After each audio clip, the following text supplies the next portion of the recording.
Hi students, मेरा नाम ज्योतिका है और आप सभी का स्वागत है क्यूए पाठशाला में। आज से हम एक नई सीरीज स्टार्ट कर रहे हैं मैनुअल टेस्टिंग के बारे में। ये मैनुअल टेस्टिंग के बहुत बेसिक कॉन्सेप्ट्स रहेंगे। जैसे उसमें ये सारे टॉपिक आएंगे: what is software, type of softwares, what is software testing, why software testing is important, error, bug and failure, reason of bug in softwares and SDLC और STLC, principle of software testing। आज हम ये 8 topic cover करेंगे और ये सारे बहुत basic concept मैंने आज के लिए लिए हैं, क्योंकि मैं इसको बहुत एक बिगिनर फ्रेंडली बनाना चाहती हूँ कि जिनको अगर बिल्कुल भी टेस्टिंग के बारे में नॉलेज नहीं है तो वो भी इस चीज़ से कुछ नॉलेज ले सकते हैं। तो सबसे पहले हम जानते हैं कि हमारा पहला टॉपिक आज का है कि what is software. So software is a collection of programs, data and documentation that perform a specific set of function. Software एक सेट ऑफ इंस्ट्रक्शन होता है जो कंप्यूटर को बताता है कि उसे कौन सा टास्क परफॉर्म करना है और कैसे परफॉर्म करना है। जैसे ये हम ह्यूमन को भी हमारे लिए एक इंटरफेस क्रिएट करता है इसमें, जो हार्डवेयर को कंट्रोल कर सके। जैसे और ये 3 टाइप का होता है: सिस्टम सॉफ्टवेयर, एप्लीकेशन सॉफ्टवेयर और यूटिलिटी सॉफ्टवेयर। सिस्टम सॉफ्टवेयर ऐसा होता है जो यूज़र और हार्डवेयर के बीच में एक ब्रिज होता है, जैसे कि विंडोज़ ऑपरेटिंग सिस्टम, लिनक्स और डिवाइस ड्राइवर्स होते हैं और कंपाइलर होते हैं। और एप्लीकेशन सॉफ्टवेयर होता है यूज़र स्पेसिफिक टास्क के लिए होता है। ये मतलब जैसे हमको कुछ स्पेसिफिक टास्क करने हैं तो हमको उसके लिए कोई स्पेसिफिक एप्लीकेशन चाहिए होता है। जैसे अगर हमको हमको कोई डॉक्यूमेंटेशन करना है तो उसके लिए हमको MS वर्ड चाहिए होगा। अगर हमको कोई एक्सेल फाइल क्रिएट करनी है तो उसके लिए हमको MS एक्सेल चाहिए होगा। तो ये मेनली यूज़ होता है कि कोई भी जो स्पेसिफिक टास्क है हम एप्लीकेशन सॉफ्टवेयर के थ्रू वो कर सकते हैं। और यूटिलिटी सॉफ्टवेयर, ये सॉफ्टवेयर का सिस्टम परफॉर्मेंस इम्प्रूव करता है। जैसे कि कभी हमारे सिस्टम में हमें एंटीवायरस की ज़रूरत पड़ती है तो ये उस चीज़ के लिए यूज़ होता है। इसमें मैं आपको एक इंटरव्यू टिप्स देना चाहूँगी, like most of the tester work on application software. मतलब हम ज़्यादातर लोग सिर्फ एप्लीकेशन सॉफ्टवेयर में ही काम करते हैं, क्योंकि जैसे मैंने आपको बताया कि एप्लीकेशन सॉफ्टवेयर स्पेसिफिक टास्क के लिए यूज़ करते हैं। तो बाकी ये सब बेसिक्स है, तो मैं आपको इसलिए ये सब बता रही हूँ। व्हाट इज सॉफ्टवेयर टेस्टिंग, हमारा अगला टॉपिक है कि व्हाट इज सॉफ्टवेयर टेस्टिंग। जैसा आपको नाम से पता चल रहा होगा कि टेस्टिंग, सॉफ्टवेयर टेस्टिंग एक प्रोसेस होता है जिसमें हम सॉफ्टवेयर को वेरीफाई और वैलिडेट करते हैं ताकि हम इंश्योर कर पाएँ कि प्रोडक्ट यूज़र रिक्वायरमेंट के अकॉर्डिंग सही से काम कर रहा है या नहीं कर रहा है करके। जैसे लिखा है इसमें, मैंने नोट्स में भी मैंने लिखा हुआ है कि software testing is the process of evolution a software application to ensure it's meet specific requirement and it is free of defects. मतलब हमारा मेन मोटिव ये होता है सॉफ्टवेयर टेस्टिंग करने का कि हमारा जो भी सॉफ्टवेयर है, जो भी हमारा सॉफ्टवेयर है या जो भी हमारा प्रोजेक्ट है वो बग फ्री रहे, जो भी हमारी रिक्वायरमेंट है वो उसको मैच करे। और इसका मेन गोल होता है कि सबसे पहले तो हमको डिफेक्ट आइडेंटिफाई करना होता है, क्वालिटी इम्प्रूव करनी होती है और प्रोडक्ट रिलायबिलिटी इंश्योर करना होता है, मतलब कि प्रोडक्ट कितना रिलायबल है। और कस्टमर सेटिस्फैक्शन का भी हमको पूरा ध्यान रखना पड़ता है। जैसे कि अगर हम कोई पेन खरीद रहे हैं, मैं आपको एक एग्जांपल के तौर पे बताती हूँ। जैसे कि हम कोई पेन खरीद रहे हैं तो कस्टमर अगर पेन खरीद रहा है तो उसकी एक्सपेक्टेशन क्या होगी कि हाँ, ये पेन ये पेन हम क्यों यूज़ करें, लिखने के लिए। तो अगर कस्टमर ने पेन ख़रीदा और उसके बाद वो लिख ही नहीं रहा है, तो ये तो मतलब उसका वेस्ट हो गया। तो इसी तरीके से मतलब इसीलिए हम सॉफ्टवेयर टेस्टिंग यूज़ करते हैं कि जो भी हमारे पास प्रोडक्ट है या जो भी हमारे पास सॉफ्टवेयर है वो अपने एंड गोल तक पहुंच पाए। और why software testing is important, मतलब जैसे कि मैंने आपको बताया अभी तक कि सॉफ्टवेयर टेस्टिंग हम क्यों करते हैं, इसी तरीके से हमको जानना है कि सॉफ्टवेयर टेस्टिंग क्यों इम्पॉर्टेंट है। जैसे आपको पता ही चल रहा है कि सॉफ्टवेयर टेस्टिंग क्यों इम्पॉर्टेंट है। पहली बात तो हमारे जो भी प्रोडक्ट है या जो भी हमारा सॉफ्टवेयर है वो एज एक्सपेक्टेड काम करे, जो भी हमारी रिक्वायरमेंट है उसके एक्सपेक्टेड काम करे। और जो भी हमारे बग्स हैं या हमारे कोई भी और प्रॉब्लम है तो वो पता चले हमें टाइम से।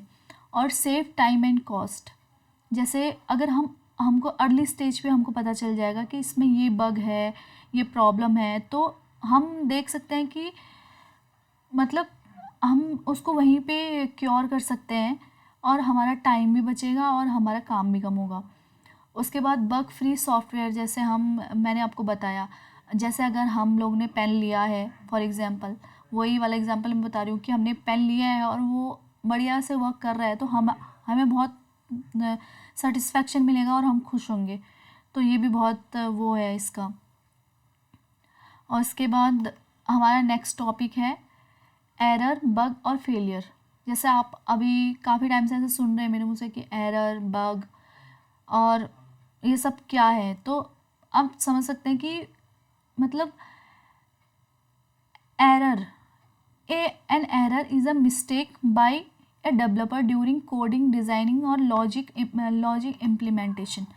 एरर क्या होता है कि जब भी डेवलपर कोई कोड कर रहा है या कोई लॉजिक लिख रहा है या कुछ डिज़ाइन इम्प्लीमेंट कर रहा है, तो वो उसके थ्रू अगर कोई मिस्टेक उसमें हो गया तो उसको हम एरर बोलते हैं। और it's happen due to misunderstanding requirement of wrong logic in code. जैसे बहुत कभी कभी हो जाता है कि हमें उतना अंडरस्टैंडिंग नहीं हो पाता कि क्या रिक्वायरमेंट है, तो उस कारण हमारे लॉजिक में थोड़ा सा दिक्कत आ जाता है, तो इस वजह से हमको एरर फेस करना पड़ता है। जैसे कॉजेज़ क्या क्या हो सकते हैं इसके, जैसे कोई नया डेवलपर आया है कंपनी में, तो लैक ऑफ एक्सपीरियंस हो सकता है, मिसअंडरस्टैंडिंग ऑफ रिक्वायरमेंट, टाइपिंग और सिंटेक्स मिस्टेक्स। और उसके बाद हम देखते हैं कि बग क्या है। A bug is also called as defect, मतलब इसको हम बग को हम क्यों यूज़ करते हैं, जैसे जो एक्सपेक्टेड रिज़ल्ट है हमारा वो एक्चुअल रिज़ल्ट को मीट करे। अगर जैसे हमारा एक्सपेक्टेड रिज़ल्ट एक्चुअल रिज़ल्ट को मीट नहीं कर रहा, तो ये बहुत मतलब ये बग है एक तरीके से। क्योंकि हम अगर हम एज अ टेस्टर हम टेस्ट करते हैं, तो उसके बाद हम रिज़ल्ट में क्या चाहते हैं कि जो भी हमारा रिज़ल्ट है वो जो हमारा एक्सपेक्टेड रिज़ल्ट है वो हमारे एक्चुअल रिज़ल्ट जैसा आए। अभी ये सब चीज़ें आपको आगे समझ आएंगी, जैसे एक्सपेक्टेड रिज़ल्ट, एक्चुअल रिज़ल्ट। जब हम टेस्ट केसेस लिखेंगे तो उसमें आपको ये सब चीज़ें बहुत अच्छे से समझ आएंगी। उसके बाद इसका होता है कि बग लाइफ साइकिल, जैसे यहाँ पे तो मैंने बहुत शॉर्ट टर्म्स में ये सब चीज़ लिखा है सिर्फ एक समझाने के मोटिव से। जैसे यहाँ पे हमारा सबसे पहले न्यू होगा, एक नया बग होगा, फिर असाइन करते हैं, फिर फिक्स्ड होता है, फिर रीटेस्ट होता है, फिर क्लोज़ हो जाता है, फिर अगर वो दोबारा फिक्स नहीं हुआ उसके बाद हमको रीओपन करना पड़ता है। वैसे ही failure, a failure is occur when the software behaves incorrectly in real world's use और in in in the production environment. जैसे मैंने आपको बताया कि अगर हमने पेन लिया और वो हमारे पास आके सही से काम नहीं कर रहा, तो वो एक तरीके से फेलियर है। तो यही यहाँ पे है, मतलब it's happen when an unfixed bug और hidden defect reached and the end user. जैसे फॉर एग्जांपल मैंने आपको बताया कि क्या प्रॉब्लम ऐसा हो सकता है कि मतलब किस वजह से हाँ ये ऐसे होगा। उसके बाद हमारे पास हमारा नेक्स्ट टॉपिक है, ये मतलब मैंने थोड़ा सा नोट्स बनाए कि समरी और इंटरव्यू टिप्स। जैसे एरर क्या होता है, जैसे मैंने आपको प्रीवियसली बताया कि mistake made by developer. Bug और डिफेक्ट क्या होता है, इशू फाउंड ड्यूरिंग टेस्टिंग। और फेलियर क्या होता है, इशू फाउंड आफ्टर रिलीज़। और रिलेशन क्या होता है इन सब के बीच में। एरर वो कॉज होता है, और उसके बाद बग होता है इफ़ेक्ट, और फेलियर होता है रिज़ल्ट। और मतलब अगर ये आप मतलब ये मैं आप लोगों को समझाना चाह रही हूँ, अगर आप कभी भी कोई इंटरव्यू देने जाते हैं और ये चीज़ें आप बहुत अच्छे से किसी एग्जाम्पल के थ्रू उनको समझाएंगे, तो मतलब उनको आपकी क्लियरिटी दिखेगी उस चीज़ में कि यार you are very clear about all these things. तो ये आपके लिए एक प्लस पॉइंट हो सकता है। और उसके बाद आता है कि reason of bug in software, मतलब क्या रीज़न हो सकता है ना, कि सॉफ्टवेयर में बग आ जाए। सबसे पहले तो आ जाएगा मिसकम्युनिकेशन, मतलब 60 to 70% defect due to comes due to misunderstanding. जब हम रिक्वायरमेंट को अच्छे से समझते नहीं हैं, या कुछ चीज़ें क्लियर नहीं होती हैं, या कुछ चीज़ें मिसिंग होती हैं हमारे रिक्वायरमेंट में, तो उस वजह से बग आना सबसे मेन रीज़न है। और कभी कभी हो जाता है कि कॉम्प्लेक्स कोड हो जाता है जैसे डेवलपर के लिए, तो मतलब बहुत कोड बेस बहुत ही लंबा है या बहुत ज़्यादा है, तो मतलब गलती करना, इंसान है तो हो जाती है इंसान से गलती। उसके बाद कभी कभी टाइम प्रेशर होता है कि डेडलाइन बहुत ही पास आ गई और हमारा हुआ नहीं, तो उस चक्कर में भी कभी कभी हमारे सॉफ्टवेयर में बग्स आ जाते हैं। और चेंजिंग रिक्वायरमेंट्स, कभी कभी कुछ कुछ चीज़ों में क्या होता है कि फ्रिक्वेंटली चेंज होते रहता है रिक्वायरमेंट, तो उस वजह से डिफेक्ट आने का बहुत ज़्यादा चांसेस रहते हैं। और फिर इन्वायरमेंट इशू आ जाता है, जैसे कि किसी के जैसे किसी के तो हमने जैसे विंडोज़ में टेस्ट किया, उसके बाद हाँ हमने किसी के पास मैक है, तो मैक में हमारे वो वाले इशू आ सकते हैं, इन्वायरमेंट वाले इशू। तो जैसे ऑपरेटिंग सिस्टम वाले इशू या ब्राउज़र वाले इशू, तो डिफरेंट डिफरेंट हो जाता है, तो कभी कभी ये वाला इशू भी आ जाता है। कभी कभी इंटीग्रेशन इशू आ जाता है, जैसे मॉड्यूल नॉट कंपैटिबल। जैसे आपने देखा होगा, हम कुछ गेम डाउनलोड करते हैं या कुछ चीज़ हम डाउनलोड करते हैं, वहाँ पे हमको एक पॉपअप आता है कि this is not compatible for your device. देखा होगा आपने बहुत बार, है ना। तो यही है कि मतलब कंपैटिबल नहीं होता कई बार हमारे सिस्टम के लिए वो, तो ये वाला चीज़ है।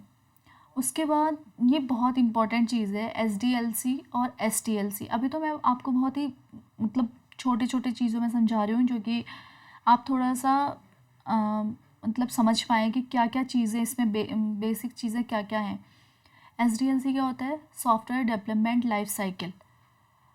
और मतलब ये मेनली फोकस करते हैं कोई भी प्रोडक्ट बनाने पे, मतलब ये मेनली डेवलपर्स ही करते हैं। और STLC क्या होता है, सॉफ्टवेयर टेस्टिंग लाइफ साइकिल। यहाँ पे हम फोकस करते हैं कि प्रोडक्ट को टेस्ट करने के लिए, तो और ये मेनली टेस्टर द्वारा किया जाता है। यहाँ पे ना डिफरेंट डिफरेंट फेज़ भी होते हैं, जैसे SDLC में डिफरेंट फेज़ होते हैं, STLC में डिफरेंट फेज़ होते हैं।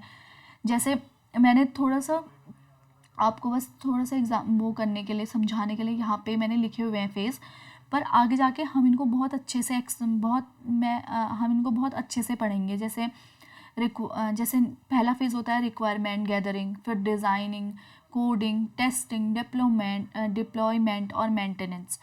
उसी तरीके से STLC में अलग फेज़ होते हैं, क्योंकि बताया ना मैंने टेस्टिंग पे फोकस करते हैं, तो यहाँ पे भी requirement gathering, test planning, test design, execution, defect reporting और क्लोज़र। तो मतलब इस तरीके से देखा जाए तो हम ये बहुत बड़ा अभी मतलब इसके अंदर बहुत सारी चीज़ें आती हैं, तो मैं आगे आपको समझाऊंगी ये सब चीज़ें अच्छे से। उसके बाद हमारे पास आज का लाइक आखिरी टॉपिक है शायद ये, प्रिंसिपल ऑफ सॉफ्टवेयर टेस्टिंग। मतलब testing shows presence of defect not absence. मतलब अगर हम टेस्ट कर रहे हैं तो हम किस लिए कर रहे हैं कि हमको डिफेक्ट शो हों, मतलब हम उनके एब्सेंस के लिए नहीं कर रहे, मतलब हम चाहते हैं कि वो दिखे हमको। हम चाहते हैं कि डेवलपर गलती करे और हम पकड़ें और हम उसको बताएं कि इसमें क्या गलती है। उसके बाद early testing save time and cost. जैसे मैंने आपको प्रीवियसली बताया कि हमको मतलब अर्ली स्टेज पे अगर कोई भी बग मिल जाएगा या कुछ मतलब कुछ भी प्रॉब्लम है उसमें जो नहीं होनी चाहिए, जो रिक्वायरमेंट के अगेंस्ट है, वो मिल जाएगा। तो वो हमारा टाइम सेव करेगी, कॉस्ट सेव करेगी। और उसके बाद आता है कि और मतलब हमको ऐसा ज़रूरी नहीं कि हमको हर एक मॉड्यूल में हमको बग मिले। मतलब कुछ कुछ मॉड्यूल होते हैं जो क्रिटिकल होते हैं या जो इम्पोर्टेंट होते हैं, हमको उनको बहुत ही सीवियर तरीके से चेक करना होता है और उसमें हमको बग मिलेंगे। उसके बाद होता है जैसे मतलब, और टेस्टिंग हम हर एक डिवाइस के लिए अलग अलग तरीके से टेस्ट करते हैं। मतलब हर एक ऑपरेटिंग सिस्टम के लिए, और जैसे कि ऐप्स के लिए अलग तरीके से टेस्ट करेंगे और गेम्स के लिए अलग तरीके से टेस्ट करेंगे। मतलब टेस्टिंग डिपेंड करता है अलग अलग कॉन्टेक्स्ट पे कि कौन सा कॉन्टेक्स्ट है, उस तरीके से हम टेस्ट करते हैं। तो आज हम अपने टॉपिक्स को यहीं पे ख़त्म करते हैं। तो अगर आपको कोई भी डाउट हो रिगार्डिंग दिस टॉपिक्स तो आप मेरे को कमेंट कर सकते हैं। और प्लीज़ लाइक करें, शेयर करें और सब्सक्राइब करें मेरे चैनल को। और मिलते हैं नए वीडियो में। Thank you.